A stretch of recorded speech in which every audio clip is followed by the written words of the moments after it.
অন্যায়কে আমরা প্রশ্রয় দেই না। আমাদের পার্টি এই ব্যাপারে জিরো টলারেন্স। মাননীয় প্রধানমন্ত্রীও এই ব্যাপারে কঠোর অবস্থান নেন। সুতরাং ইনশাল্লাহ আপনি কোনো প্রবলেম নেক্সটে আমাদের দলের নাম যদি কেউ ভাঙায়, অন্তত তাকে আপনার তো একটা মানে আধ্যাত্মিক শক্তি আছে, যেটা এত মানসিক ট্রিটমেন্ট আপনি ফ্রি করেন, এত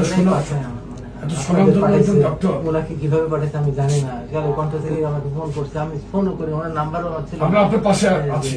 তারপরে আসছে, কিন্তু ইয়ে হচ্ছে কি পুলিশ আসে, কিন্তু কোনো ওদের পুলিশও ভয় পায় মনে হয়, আমি জানি না কি জন্য। তারপর আমি আর্মির ইয়েতেও জানাইছি, আর্মির এখানে ক্যাম্প ছিল শেরেবাংলানগর, ওনাদের আমি ফোন দিলাম, কিন্তু আমার এক বন্ধু তাকে দিয়ে ফোন করালাম, নোবডি উইল টার্ন আপ। শুধু পুলিশের লোক আসছিলেন, এসপি সাহেব, আমি আমার আরেক রোগী ছিলেন অ্যাডিশনাল আইজি, ওনাকে কতবার 3-4 বার ফোন করে, তারপর ওসি সাহেবকে ফোন করে, পরে ওসি সাহেব ফোন করছে, বিষয়টা দেখতেছে, এরকম লোকও পাঠাইছে, কিন্তু তারা এমন মাত্র অনেক লোক নিয়ে আসছে, তারা 60-70 জন, সব টোকাই লোকজন, এরা এসে এই সব ইনশাল্লাহ আর পারবে না আপনার আজকের এই ঘটনা। আশা করি এখন আর সে কিছু করতে পারবে না। আর আমাদের prime minister, honourable prime minister কিন্তু এইসব ক্ষেত্রে জিরো টলারেন্স আছে। কবুল করবো, ওনাকে যেন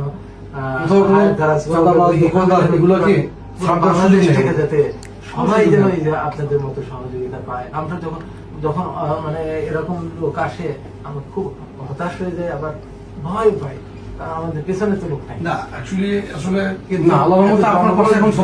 যে এইভাবে আগে আসছে, আমি যে আপনারা আগে আসছে উনি আসছেন, আমি ফোন করছি, আমি তখন ধরতে পারি না, নামাজের পরে ভাবতেছি ফোন করবো।